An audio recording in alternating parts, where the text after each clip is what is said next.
Olá pessoal, boa tarde, estamos juntos sempre, para você aqui, é claro, na sua melhor frequência. Muito bom que você esteja a bordo da nossa rádio Bandeirantes. Estamos nesta segunda-feira, dia 21 de outubro, começando mais uma semana, que ela seja produtiva, que você possa ir em busca dos seus melhores e mais importantes objetivos, que você saiba exatamente como fazer as melhores escolhas, as mais equilibradas, porque, de novo, sabemos que a vida é feita de escolhas. No futebol, não é diferente.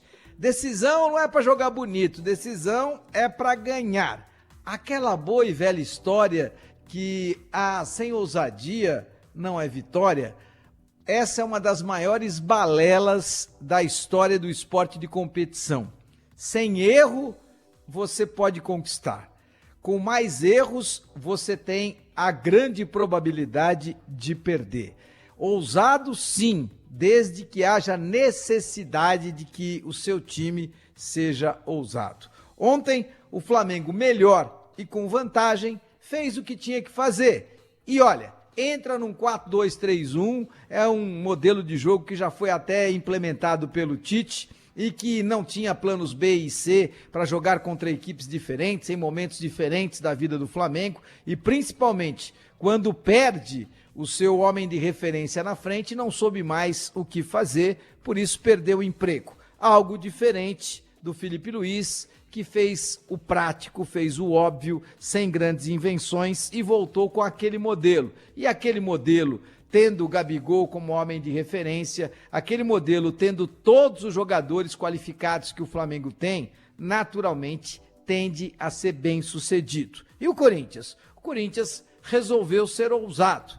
Certo ou errado? Não sei. Quando não dá resultado, eu entendo que houve erro. O Corinthians entra com 3 atacantes, jogando num 4-3-3 clássico e, na minha opinião, não fortalecendo aquele miolo que era fundamental para que o Corinthians não sofresse. Mas quis o destino que, mesmo errando Ramon Dias, o erro maior e o erro crasso tenha sido cometido por um jogador do Flamengo, Bruno Henrique. Quando ele comete esse erro, as coisas que naturalmente se encaminhariam de maneira tranquila para o Flamengo, elas mudam. E aí, qual é a alternativa deste Corinthians que já tinha 3 atacantes? O que é que você faz quando joga com 11 e o seu adversário está com 10? Você tem que ter qualidade, você tem que girar a bola, você tem que ter profundidade, você tem que ampliar o espaço. Por quê? Porque você tem 11 para ocupar esse espaço e o seu adversário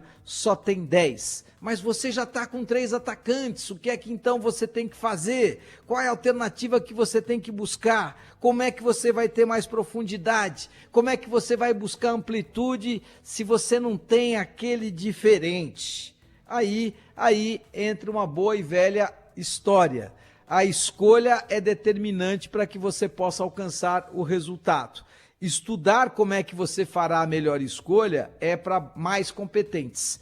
Os melhores, eles fazem as melhores escolhas por opção, não pelo destino, não porque a sorte acabou calhando e ajudando. E dentro do Corinthians, eu entendo que o Ramon Dias devesse ter preparado uma ideia mais inteligente de jogo para enfrentar um adversário que sabidamente é melhor do que ele, mesmo jogando em casa. Então lembre-se, o Corinthians tem uma tradição de avançar com sofrimento. Então, se você tem já essa tradição, não será diferente. Por que então você não encontra alternativa para sofrer e entender que precisaria jogar por 2 ou por 3 bolas e que estas 2 ou 3 bolas poderiam lhe dar uma classificação contra uma equipe que sabidamente é superior a você? Faltou esta competência. Quis o destino que a partida ficasse igualada a partir do momento em que o Bruno Henrique é expulso. Mas o Bruno Henrique é expulso e o Corinthians continua sem amplitude, o Corinthians continua sem eficiência.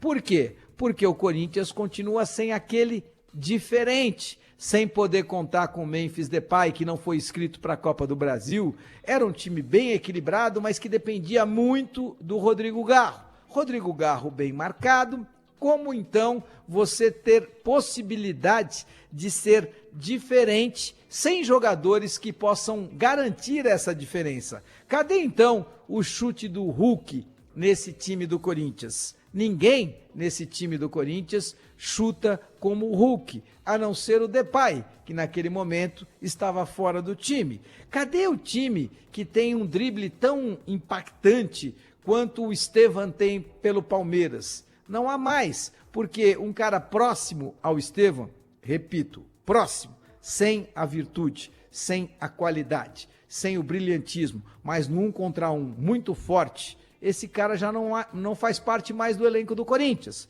que era o Wesley. Então, se você não tem o Estevam, se você não tem o Wesley, então nós precisamos ter alguém com velocidade. Este alguém com velocidade, com certeza é o Yuri Alberto, mas uma andorinha só, neste caso, não vai fazer verão. Então, cadê o Bruno Henrique? O Bruno Henrique não pôde atuar nem pelo Flamengo, porque foi expulso. Imagine então no Corinthians, onde não tem nenhum jogador com esta qualidade e com esta característica. Se você não tem o Hulk para chutar, você não tem o Estevam para driblar, você não tem o Bruno Henrique para correr. Mas alguém com visão de jogo eu terei. Sim, é o Rodrigo Garro, mas bem marcado, ele acaba sendo pouco eficiente. Cadê o Arrascaeta então? O Arrascaeta está lá do outro lado. Então, neste momento, é muito importante entender que sem aqueles diferentes, o seu coletivo é que tem que ser o forte. O seu coletivo é que tem que fazer esta diferença. E me parece clara a ideia de que coletivamente o Corinthians foi apenas e tão somente normal. O Corinthians coletivamente foi um time determinado, um time aguerrido, mas sem aquele plano para poder dar aquela estilingada, sem aquele plano para que você pudesse ter gatilhos de contra-ataque para poder apertar esse time que sabidamente ele é muito forte do meio para frente, mas tem deficiências atrás. Mas essas deficiências, elas diminuíram muito desde que o Felipe Luiz chegou. E aí o Felipe Luiz chega e coloca os dois Léos, o Léo Ortiz e o Léo Pereira na zaga, um destro, um canhoto, para facilitar muito a vida do goleiro Rossi. Então, o Rossi ontem não fez sequer uma gigantesca defesa. Fez duas boas defesas, mas gigantesca nenhuma delas. Isso significa o quê? Que o Corinthians, mesmo jogando com um a mais, não teve a capacidade de colocar problema para o seu adversário. E quando isto acontece, você não tem merecimento para poder avançar. E olha, na minha opinião, quem avançou na partida de ontem foi Felipe Luiz.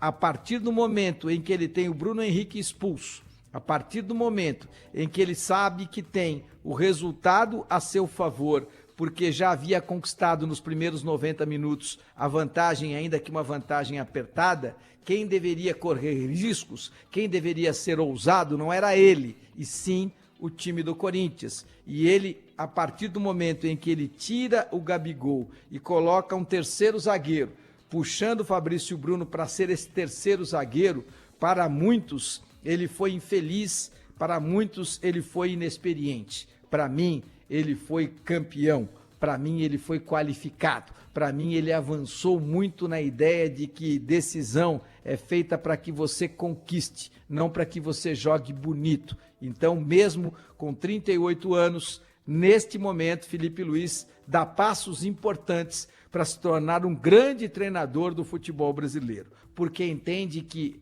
ele precisa fazer o necessário para que o resultado seja conquistado. Ele não tem que agradar a grego nem a troiano, ele tem que agradar aquilo que é o mais importante no esporte de competição, que é a conquista do resultado.